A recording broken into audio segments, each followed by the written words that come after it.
दोस्तों, मैं एडीएम जयचंद्र यादव आपसे आज शेयर करने जा रहा हूं कि आईबीएस, कोलाइटिस, गैस, कंस्टिपेशन इत्यादि बीमारी में दाल का क्या उपयोग है, क्या दाल का क्या प्रभाव है।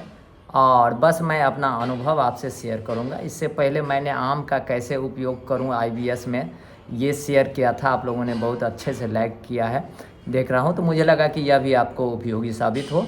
तो मैं शेयर कर रहा हूं कि दाल कितना प्रभावशाली है आईबीएस में। यह दाल हमने जो अपना अनुभव आज 20 वर्षों से आईबीएस के तहत किया है, इसमें देखा है कि मेरे आईबीएस की बीमारी प्रारंभ होने का मुख्य कारण दाल का ही प्रभाव था। जिस दिन दाल आप खाते थे, आज प्रभाव हो, कल सुबह में प्रभाव हो या ना हो, परसों सुबह में जा कर के पता चल जाता था कि पेट में दर्द, गैस आदि बनना, और सुबह से 12-1 बजे तक में 4 से 5 बार टॉयलेट जाना, जिसमें मेन प्रमुखता होती थी म्यूकस का। और दाल के खाने से जो म्यूकस बनता है, म्यूकस परेशान करके रख देता था, और यही एक मेन कारण था आईबीएस पनपने का। तो आईबीएस में सबसे ज़्यादा घातक जो दाल रहा है, वह दाल हमने जो अनुभव किया है इतने दिनों में। आप जब तक दवा खाएंगे, एंटीबायोटिक खाएंगे, तब तो दाल भी पचेगा, दूध भी पचता है, सब कुछ पचता है। लेकिन जब आप छोड़ देंगे दवा, उसके बाद जो हमने अनुभव किया है उसमें देखा है कि जो दाल जो सबसे ज़्यादा परेशान करता है, वो दाल है उड़द की दाल, अरहर की दाल, मसूर की दाल। ये सब दालें जो है सो बहुत ज़्यादा प्रभाव करती है। चना की दाल भी परेशानी ज़्यादा लाती है। लेकिन तो फिर क्या दाल हम एकदम ना खाएं? शुरुआत में तो मैंने भी छोड़ करके देखा, परेशान होकर के, कि भाई दाल नहीं चलने वाला है आईबीएस में। और जब दाल छोड़ देते थे तो देखे कि बहुत ज़्यादा रिलैक्स हो जाता था। बाद में चलते चलते तो मैं खाना में मुख्य रूप से तो अभी भी मैं सब्जी चावल ही लेता हूँ, या सब्जी रोटी, जो जिस चीज़ का रोटी खाए उसके साथ में। लेकिन एकदम ही दाल को तो आप माइनस नहीं कर सकते हैं। तो ऐसी परिस्थिति में जो हमने प्रयोग किया है, उसके बाद हमने पाया है कि दाल कुछ हद तक हम खा सकते हैं, और खाते ही हैं। तो कौन सा दाल खाते हैं? दाल खाने के लिए मूंग की दाल, वो भी गोटा में, जिसे खारा मूंग कहते हैं। इसके अलावा कुल्थी की दाल जिसको बोलते हैं, या साउथ सब में इसे गोखरू की दाल भी बोला जाता है। उत्तरांचल ये सब में देखते हैं, बाबा रामदेव सर के क्लिनिक में इसे गोखरू की दाल बोलते हैं, जो कि पेट की पथरी उथरी में भी को गलाने में भी ज़्यादा कारगर होता है। ये दोनों ही दाल मैं गोटा लेता हूँ। अब गोटा किस तरह से, थोड़ा सा तरीका बता देता हूँ कि जैसे कि शाम में हमको बनाना है दाल, तो दाल को, गोटा वाले दाल को मैंने छिलका सहित दाल को थोड़ा सा धो लिए, जो उसमें से मिट्टी कंकर वगैरह हट जाए, गंदगी हट जाए। उसके बाद उसे कढ़ाई में थोड़ा सा भून दिए, हल्का सा भून दिए, जो थोड़ा सा टाइट हो जाए और वो कच्चापन का स्वाद ना रहे। उसके बाद कुकर में डाल करके मैंने उन्हें सीटी लगा दिया, 3-4-5 सीटी, जो अच्छे से वो उबल जाए कम पानी में।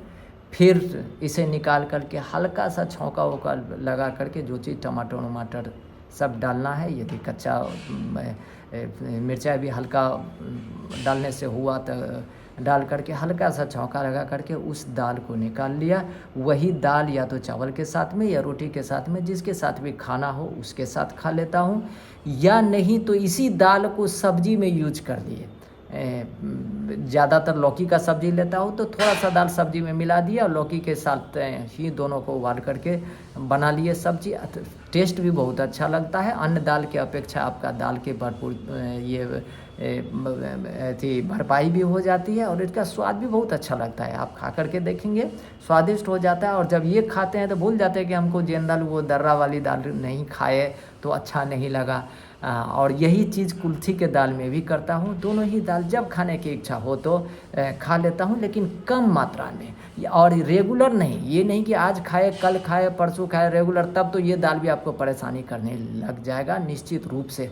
और ये प्रभाव पड़ेगा दाल खाते हैं तो ये प्रभाव पड़ता है। आप आज दाल खाएंगे कहेंगे कि कल मुझे कुछ नहीं हुआ, ये ऐसी बात नहीं है। दाल जब ये बड़ी आंत में पहुंचती है तब वो अपना ट्राइगर करके दिखाना शुरू कर देता है। या तो कल आज आप खाएंगे तो कल शाम में पता चलेगा, या परसों सुबह से जो 12-1 बजे तक टॉयलेट होगा उसमें आपको पता चलेगा कि 4 से 5 बार हमको जो जाना पड़ रहा है टॉयलेट, उसमें ज़्यादा म्यूकस आ रहा है। म्यूकस का मेन कारण यही दाल है। और जिस दिन आप दाल छोड़ देंगे इसके तीसरे दिन जा करके देखिए, केवल आप सब्जी चावल यदि खा करके रहते हैं उस दिन, तो आप तीसरे दिन देखेंगे कि उतना म्यूकस नहीं आया और उतना परेशानी नहीं हुई, उतना गैस या उतना दर्द नहीं हुआ।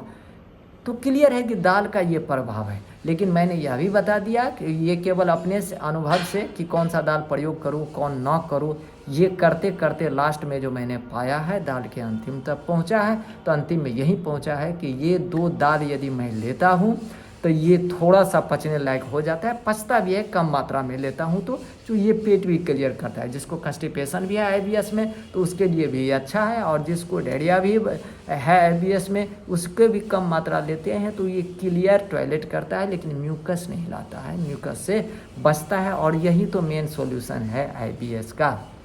तो मुझे उम्मीद है कि मेरा यह अनुभव जो आपसे शेयर किया, मैं कोई डॉक्टर नहीं हूँ, बस आईबीएस का ऐसा पेशेंट रहा हूँ कि अपने ऊपर प्रयोग करते करते आईबीएस को लगभग मात दे चुका हूँ और इन्जॉय करता हूँ इस दाल के साथ ही। बाकी भी बहुत सारे जो परेशानी होती है खाना से, औरों के साथ मैं कैसे कैसे उपयोग कर लेता हूँ बाद में आगे के वीडियो में मैं शेयर करूँगा। और पीछे मैंने आम का प्रयोग कैसे करूँ और आम खा करके दाल भी खा करके मस्त रहता हूँ, पीछे मैंने बताया है आम का प्रयोग, आप चाहे तो वो भी देख सकते हैं। और उम्मीद है कि यह वीडियो भी आपके लिए बहुत से कारगर होगा। यदि कारगर हो तो लाइक ज़रूर करेंगे।